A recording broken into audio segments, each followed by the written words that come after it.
Okay, my real name ndonzi Dakarai Leroy Moyana. Then rebasa ndonzi Metro.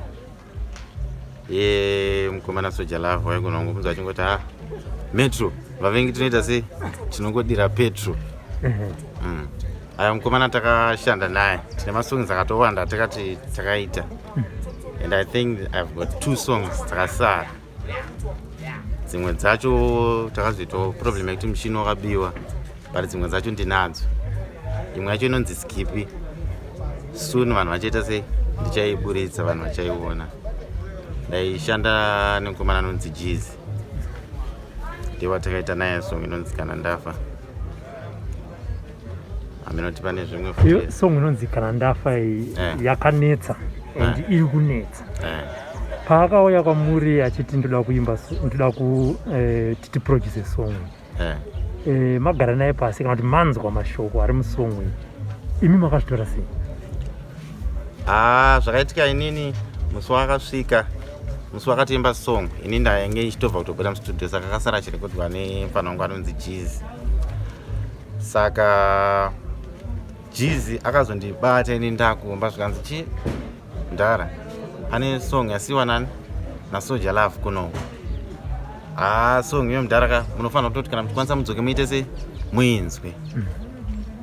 Zvekuti ndichitongosvikawo mangwana acho ndakabva ndatongoti Jeezy ngatimixe song iyi. This song vanhu vanofanira kuita sei vanofanira kuinzwa inofanira kuenda kuredio.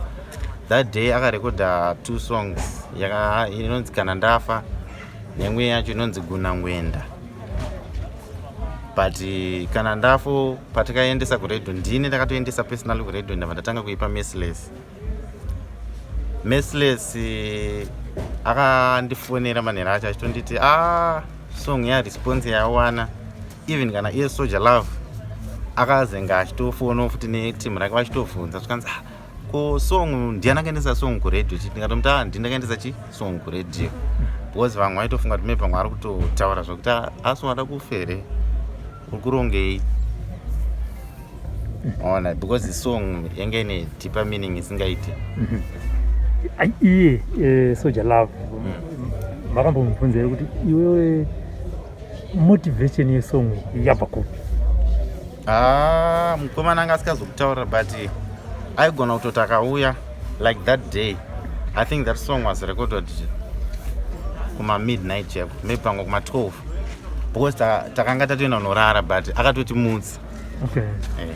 Akatomudza mufana akatomuti chi Jeezy kana uchikwanisa muka tiite sei tingoita song iyi. Soja Love munhu aigona kuimba plus anga ine talent zvekuti zvanga zvisingamutorere 5 minutes kana 10 minutes zvekuti song iyi hainotombomutorera 10 minutes kuimba. Angoimba just a one take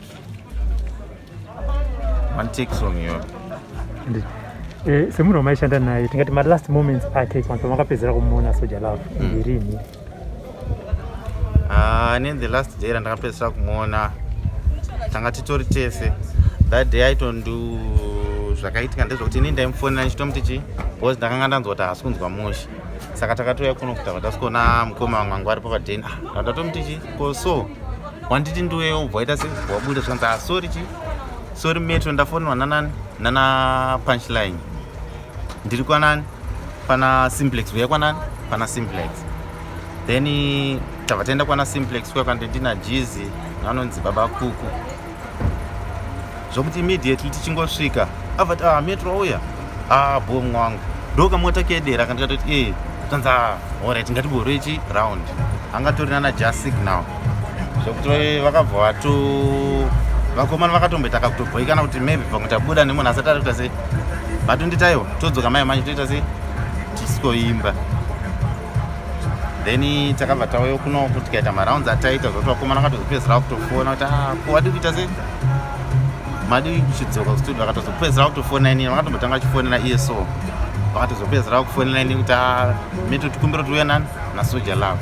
Then ndo patakazoenda nomusiya inda kuendawo kumbari iye vachisara vachiita song na Just Signal.